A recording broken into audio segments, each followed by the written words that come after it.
The wind howled through the deserted streets of Plymouth, carrying with it the metallic scent of decay. Once a thriving coastal village, it now lay in eerie silence, save for the occasional scuttle of unseen creatures and shadows.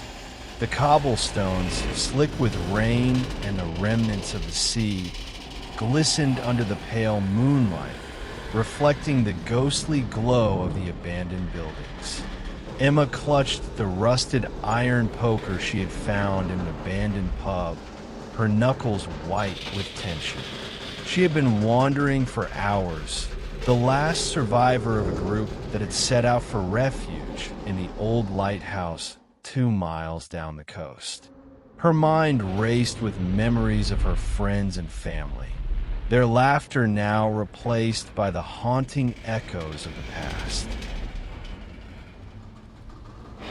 It had started 3 days ago.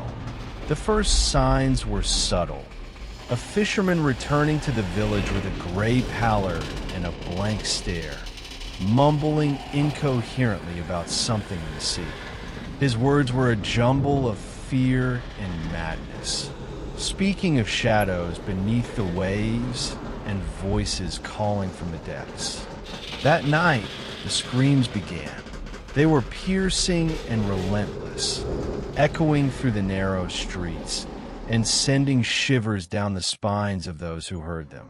By dawn, half the village had turned, pale figures with gnashing teeth dragging themselves through the cobbled streets, leaving trails of blood and brackish water. The once vibrant community was now a nightmare, a place where the living were outnumbered by the dead. Emma now crept along the edge of the quay, the tide lapping softly against the rotting wood. The air was thick with the smell of salt and rot, a constant reminder of the village's demise.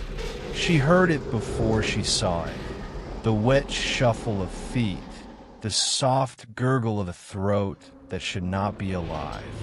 Her heart skipped a beat as a figure emerged from behind a collapsed fish market stall, seaweed clinging to its waterlogged frame. Its eyes were black voids, its jaw hanging loosely as if dislocated. And then, from the fog, more emerged. Dozens.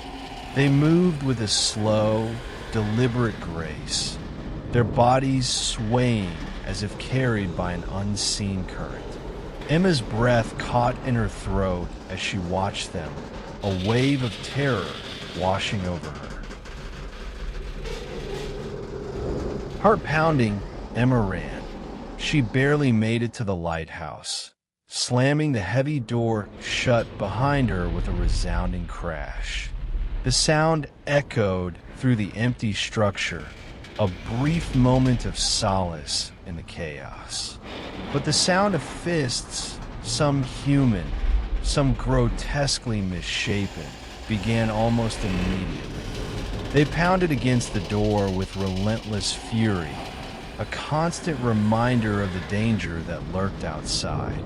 She climbed the spiral stairs, taking them 2 at a time, until she reached the lantern room at the top. Below, the horde gathered, clawing and gnawing at the stone walls. Their cries were a cacophony of hunger and rage, a sound that would haunt her dreams for years to come. As night fell and the tide rose, the sea spray carried a stronger stench of rot. The lighthouse stood alone, surrounded on all sides by water, its light a solitary beacon in the darkness. Emma pressed her back to the glass, tears streaking her dirt-covered face. In the moonlight, shapes were rising from the waves. The villagers, the fishermen, and countless others dragged up from the ocean floor, all swaying in the current before moving towards the lighthouse with impossible, silent determination. Their eyes were hollow, their movements mechanical, as if driven by a force beyond their control. Emma's lantern flickered, casting eerie shadows on the walls. In that moment, she understood there would be no rescue. The sea had claimed Plymouth, and now the dead were coming for her. She was alone, surrounded by the remnants of a world that no longer existed. Her mind raced with thoughts of escape, but the reality was grim. The lighthouse, once a symbol of hope, was now a prison, and the tide was rising. Somewhere below, the heavy door gave way with a crash. The sound reverberated through the lighthouse, a final, desperate plea for help. Emma stood her ground, her grip tightening on the poker. She would fight for as long as she could. The sea had taken everything from her, but it would not take her spirit. As the undead surged into the lantern room, she faced them with a fierce determination, ready to make her stand against the darkness. For a brief moment, the light of the lantern struck the horizon. Emma thought she saw a shape, a distant ship, its sails like the wings of a ghost. But the fog swallowed it before she could be sure.